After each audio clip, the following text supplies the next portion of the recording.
A senior at Shikellamy High School in Sunbury knows what it's like to have something important taken away in an instant. Seth Burke went from being a healthy athlete to being paralyzed from the waist down.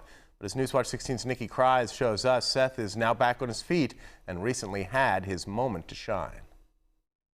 Seth Burke of Sunbury says he has been involved with sports his whole life until a few months ago. Just before Thanksgiving, Seth got a flu shot. A few weeks later, he says he did not feel well. I said, "Mom, there's something just really not right." Seth asked his parents to take him to the emergency room because he says his legs felt like cement. By 3 o'clock in the afternoon, I couldn't feel my legs from my quads down. Seth spent about a week in the hospital. His doctors told him he had Guillain-Barré syndrome, which is when the body's immune system attacks its nervous system.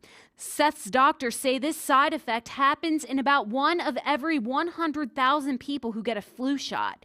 His doctor said he was paralyzed from the waist down and they did not know when he would walk again. But it did not take this teenager long to start moving his legs during physical therapy. His father videotaped one of his sessions. I couldn't move my knees, legs, anything. I couldn't feel it. I couldn't feel the ground when I was walking. It was just kind of like floating in midair from my hips. I felt like I was floating on my hips in midair.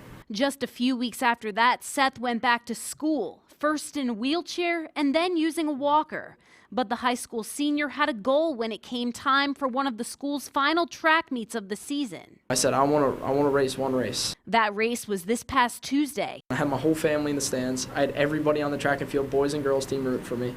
It didn't, for one moment, I had my moment, and that's all I wanted, was one more moment in high school. Seth says he only started training a few weeks ago and was afraid he'd fall, but he didn't. Seth's mother took this video as he competed in the 200-meter dash. Seth ran the race in 25.4 seconds, good enough for second place. I just couldn't believe I just ran a race, and 4 months ago I couldn't move my legs at all. He was there to try to accomplish his goal, and that was to finish a final race, wearing the Shikellamy Braves uniform. Just a few months ago, I went to visit him in the hospital, and he couldn't even walk. Positive determination takes you so far. The mind is such a powerful thing. Seth still needs more physical therapy to continue his recovery. After graduation, Seth plans to attend West Virginia University to pursue a career in nursing. He says he would one day like to be a motivational speaker. Nikki Krise, Newswatch 16, Sunbury.